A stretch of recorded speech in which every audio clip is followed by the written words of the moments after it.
Ebor Festival is 10 days away and it is 4 days at York, 28 races, 4 Group 1s and the richest handicap run anywhere in Britain. This is the show that tells you what to do about it. Straight in, because the build-up to Ebor Festival starts today, and 4 days at York, 4 Group 1s and a fortnight of racing that decides more than most people realise. I'm Rachel. Rob's alongside me. So here is how it runs. Wednesday is the Juddmonte International and the best middle distance horses in training. Thursday is the Yorkshire Oaks and Ladies' Day. Friday is the Nunthorpe, 5 furlongs, the fastest race of the year. Saturday carries both the City of York and the Ebor handicap itself. And the reason it matters is this. It is the last great week of the flat before the season starts pointing at Ascot in October. The Juddmonte settles the middle distance argument, the Nunthorpe settles the sprinting one, and the Ebor itself is £500,000 in a 22-runner handicap, which is the single hardest puzzle of the summer and the one most worth getting right. Wednesday, and it is Juddmonte Day. The race everything on that card is arranged around is the Juddmonte International, a G1. And the thing to hold on to about Wednesday is that it sets the read for the rest of the week. The ground, the draw and the pace all get their first proper test on day one. And whatever they tell you is worth more on Saturday than any opinion formed before racing started. Thursday, and it is Ladies' Day. The race everything on that card is arranged around is the Yorkshire Oaks, a G1. By Thursday, you will have 1 day of evidence about how the track is riding, and that is worth more than anything anybody says about this card today. Friday, and it is Nunthorpe Day. The race everything on that card is arranged around is the Nunthorpe Stakes, a G1. By Friday, you will have 2 days of evidence about how the track is riding, and that is worth more than anything anybody says about this card today. Saturday, and it is Ebor Day. The race everything on that card is arranged around is the Sky Bet Ebor handicap, a heritage handicap.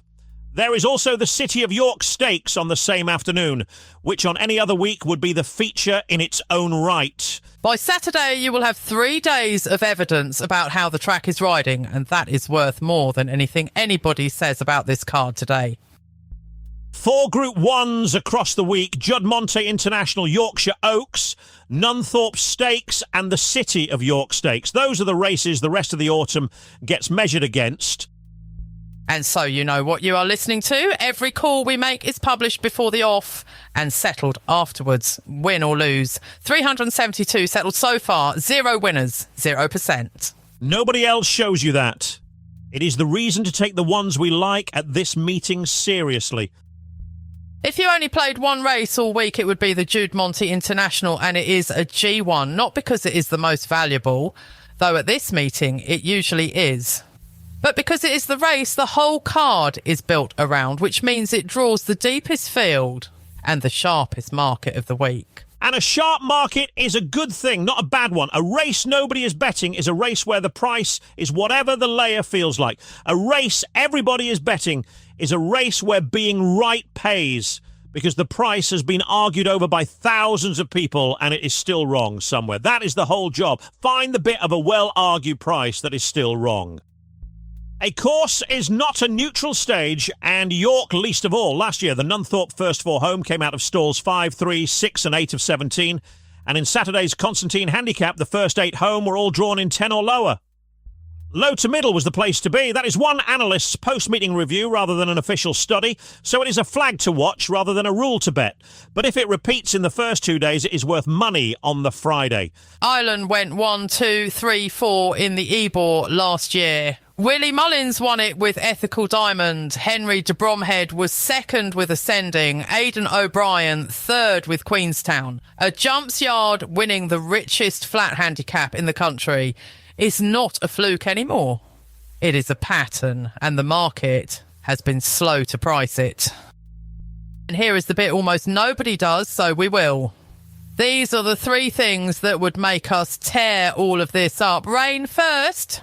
Every read we have just given you assumes the ground stays as it usually is at this meeting. And if it turns, then most of the form we have been quoting stops applying. The draw second.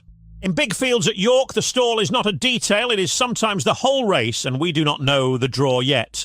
And third, non-runners. Your 4 races at this level are full of horses with 2 or 3 targets, and half a dozen of the names being talked about today will end up somewhere else. Say that out loud in a preview and you will be right more often than the people who pretend otherwise.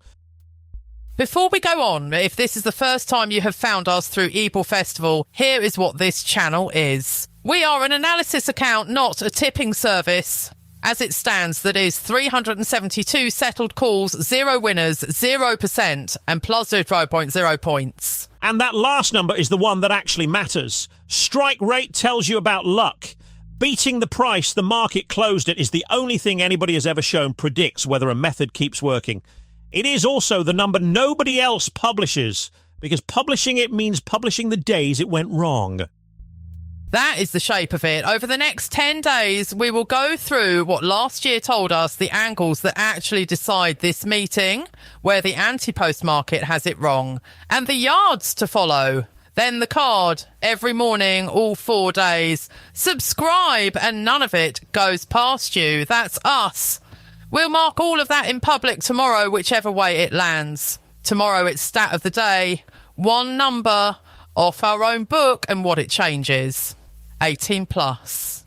Everything here is analysis and opinion, never an instruction to bet. BeGambleAware.org.